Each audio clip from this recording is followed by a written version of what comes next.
መጀመሪያ ሐሳብ ነበር። ሄሎ ወደዚህ ዓለም ለመምጣት ሐሳብ ነበር። በአብና በወልድ በመንፈስ ቅዱስ መካከል ሐሳብ ነበር። ያሰበው ይላል። ያሰበውን ደግሞ ተናገረ። የተናገረውን ደግሞ ፈጸመ። ስለዚህ መጽሐፍ እንደሆነ የሚለው እግዚአብሔር እንደ ቃሉ ነው። ቃል ጠገበለት ኪዳን እንዳለ ሰው እኔ መልእክት አለ። ብዙ ጨለማ ሊኖር ይችላል። እሱ አሸንፎ ሄዷል። አሸንፈት ይሄዳል። እኔ አሸናፊ ነኝ የሚል ሰው አይዞህ። ይሄን ሌቬል መድረስ ላሱ ቀላል። አንዳንዶች ወደ 45 ዓመት 50 ወደ 55 ደርሰናል። ጌታ ይባል። እስኪ አጨብጭቡ ለጌታ ይባል።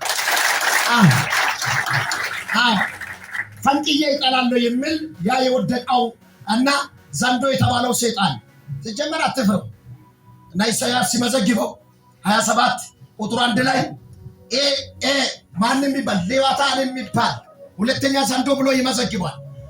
ይሄ ያለ የት ነው? ራዕይ 20 ቁጥር 1 ላይ ሲናገር ከፊት ሂድ ባለ ጊዜ ለሰይጣን ጨዋታ አያስፈልግም። አንተ ጭንቅላታም አንተ ምናምን አይባል። እሱ መንፈስ ነው። ሂድ በሉ። ብዙም ያረሳት መጫወት አያስፈልግም። አሜን። አንድ ሰዓት በሙሉ በአንዳንድ ቸርች ላይ ሰይጣን እንቃወማል። ምንም በጌታ በኢየሱስ ስም ስራዬን ጊዜን ሰዓቱን ልቀቅና ይበቃ።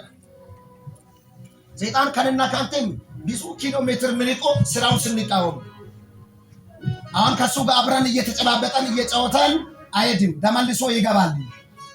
ደስ ያለ ሰው ማጥማት ከባ ኢንዲዴሴን እሱ ፊሴን እሱ ፊሶም ዙቫራ ይሄ የወደቀው ወደ ምድር ሲመጣ ምድር መሽከም አልቻለችም። ጣልቆ ገባ ይላል። ከገባ በኋላ የሰራዊት አምላክ የሺህ ዓመት ማይተብ አደረገ ይላል። አሁን ያለ ደሃ ሰይጣን ነው። ምንም ማለት ጅል ነው። እሱም በሰው ይሰራል። አንዳንድ ጴንጤ ባልሆኑ ወደ ጦንቃይ አንዴ ወደ ቤተ ክርስቲያን አንዴ ወደ ይሁድ ወደ ቤተ ክርስቲያን ቸርች ሌላ ደግሞ ወደ ጦንቃይ አሜን።